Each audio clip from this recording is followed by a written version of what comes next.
semuanya, perkenalkan kami dari kelompok 1 yang beranggotakan saya sendiri Yunia Reka Putri Rono Sumitro dan ada Yusran Majid, Muhammad Farel Putra Abdul Aziz, Jenara Adam, Siti Nur Fadila Takaya, Melvina Buke, Fadila Hasan. Baik, pada video kali ini kami akan membahas mengenai analisis data kategorik, khususnya jenis-jenis data berdasarkan skala pengukurannya, yaitu skala nominal, ordinal, rasio, dan interval. Baik, sebelum masuk ke pembahasan utama, saya akan menjelaskan sedikit apa sih itu data kategorik dan data numerik. Data kategorik sendiri adalah data yang menunjukkan kelompok atau jenis berdasarkan skala pengukurannya, contohnya yaitu skala nominal dan skala ordinal. Selanjutnya, data numerik. Data numerik sendiri yaitu data yang berupa angka hasil perhitungan berdasarkan skala pengukurannya, contohnya yaitu skala interval dan skala rasio. Nah, kita akan masuk pada poin pertama, di mana poin pertama di sini adalah skala nominal. Apa sih itu skala nominal? Nah, skala nominal adalah skala pengukuran yang digunakan untuk mengelompokkan suatu data tanpa adanya urutan atau nilai kuantitatif. Nah, tujuannya apa sih? Nah, tujuan dari skala nominal adalah untuk mengklasifikasikan suatu data ke dalam kategori tanpa memikirkan adanya suatu urutan atau nilainya. Nah, fungsinya apa sih? Fungsi dari skala nominal hanya terbatas pada pengelompokan suatu objek atau individu ke dalam sebuah kelompok yang tentunya berdasarkan karakteristik yang sama. Nah, adapun turunan dari skala nominal yaitu yang pertama, skala dikotomi, yang kedua, skala nominal multikategori, yang terakhir adalah variabel dummy. Berikut ini adalah contoh soal dari skala pengukuran nominal. Dalam sebuah survei kampus, mahasiswa dikelompokkan berdasarkan program studi, yaitu pendidikan matematika, matematika murni, statistika, dan kimia. Setiap program studi tersebut diberi kode angka 1, 2, 3, dan 4 untuk memudahkan pengolahan data. Pertanyaannya, skala pengukuran apakah yang digunakan pada data tersebut? Jadi, skala pengukuran yang digunakan adalah skala nominal. Hal ini dikarenakan angka yang diberikan hanya berfungsi sebagai label atau kode dan tidak menunjukkan urutan maupun perbandingan. Sekarang kita masuk ke skala ordinal. Skala ordinal adalah skala yang digunakan untuk mengelompokkan data dalam kategorik yang memiliki tingkatan.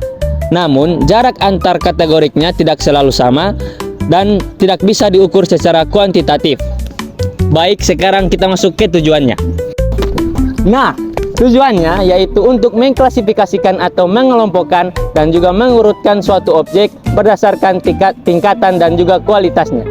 Selanjutnya kita masuk ke fungsi dari skala ordinal, yaitu untuk menunjukkan perbedaan antara urutan atau tingkatan dalam kategori dengan tidak memberikan informasi mengenai selisih antara urutan tersebut. Nah, yang terakhir adalah turunan dari skala ordinal, yang mencakup pertama adalah skala peringkat atau ranking scale, yang kedua adalah skala Likert, dan yang ketiga adalah skala kategorik bertingkat. Berikut ini adalah contoh soal dari skala pengukuran ordinal. Kampus melakukan evaluasi terhadap penilaian presentasi mahasiswa pada mata kuliah tertentu. Hasil penilaian tersebut dikelompokkan ke dalam kategori sangat baik, baik, cukup, dan kurang. Kategori ini digunakan untuk menunjukkan urutan presentasi mahasiswa. Nah, pertanyaannya, skala pengukuran apakah yang digunakan pada data tersebut? Jadi, skala pengukuran yang digunakan adalah skala ordinal. Hal ini karena data memiliki urutan tingkat penilaian dari yang paling tinggi hingga paling rendah. Namun, jarak antara setiap kategori tidak dapat diukur secara pasti, sehingga tidak dapat dilakukan perhitungan selisih yang tepat. Selanjutnya adalah skala interval. Skala interval adalah jenis skala pengukuran yang memiliki urutan dan jarak antar nilai yang sama. Artinya, selisih antar data bisa dihitung dengan jelas. Namun, skala ini tidak memiliki nilai nol mutlak, sehingga nilai nol hanya sebagai acuan dan tidak menunjukkan ketiadaan nilai. Karena itu, kita tidak bisa menyatakan satu nilai 2 kali lebih besar daripada nilai lainnya. Lalu, tujuan dari skala interval adalah untuk mengetahui urutan sekaligus besarnya perbedaan antar data. Dengan skala ini juga, Analisis dapat menjadi lebih teliti karena kita bisa melihat selisih dan juga pola perubahan data. Adapun fungsi dari skala interval ini adalah untuk memudahkan menganalisis numerik seperti menghitung selisih dan juga rata-rata. Lalu skala ini banyak digunakan pada nilai ujian, skor tes, dan juga pengukuran suhu. Yang kedua yaitu interval. Dalam sebuah pengukuran suhu harian, peneliti mencatat suhu di 4 kota pada pukul 12, Medan 25 derajat Celcius, Jakarta 30 derajat Celcius, Bandung 20 derajat Celcius, dan Surabaya 35 derajat Celcius. Setiap tes suhu diberi catatan bukti pola lebih lanjut. Pertanyaannya, skala pengukuran apakah data tersebut dan jelaskan alasannya.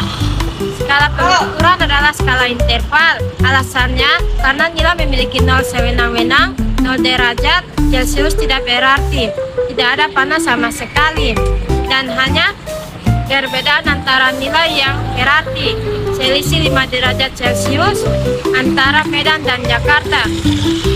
Sedangkan perbandingan rasio tidak valid. Surabaya bukan 1,4 kali lebih panas dari Medan. Selanjutnya adalah skala rasio. Skala rasio adalah skala pengukuran tertinggi dalam statistika. Skala ini memiliki semua sifat dari skala nominal, ordinal, dan interval. Skala ini memiliki nilai numerik yang menunjukkan urutan, jarak antar data yang konsisten, dan titik nol yang absolut atau absolute zero. Tujuan penggunaan skala rasio adalah untuk mengukur data dengan perbandingan matematis yang nyata. Adanya titik nol memungkinkan kita untuk menyatakan perbandingan antara satu nilai dengan nilai lainnya secara valid. Fungsi skala rasio mencakup klasifikasi, pengurutan, pengukuran jarak antar data, dan perbandingan kelipatan. Karena adanya titik nol alami yang berarti ketiadaan sifat yang diukur, maka semua proses aritmatika seperti penjumlahan, pengurangan, perkalian maupun perbandingan dapat diterapkan pada skala ini. Skala rasio ini memiliki beberapa turunan. Yang pertama ada rasio kontinu atau data ukur, rasio cacah, dan rasio ekonomi dan finansial. Dalam sebuah penelitian tentang konsumsi air, penelitian mencatat volume air yang diminum oleh 4 orang setiap hari. Yang pertama Mila 2 liter, Amel 3 liter, Nurianti 4 liter, dan Adel 1 liter. Dan pertanyaannya adalah skala pengukuran apakah data tersebut dan jelaskan alasannya. Skala pengukuran adalah skala rasio. Alasannya karena kita memiliki 0 mutlak, 0 liter berarti tidak ada air yang diminum. Dan perbandingannya antara nilai Nurianti meminum air 4 kali lebih banyak dari Adel. Baik, itulah pembahasan mengenai materi analisis data kategorik, khususnya pada jenis data berdasarkan skala pengukurannya. Mohon maaf bila ada salah kata maupun perbuatan. See ya!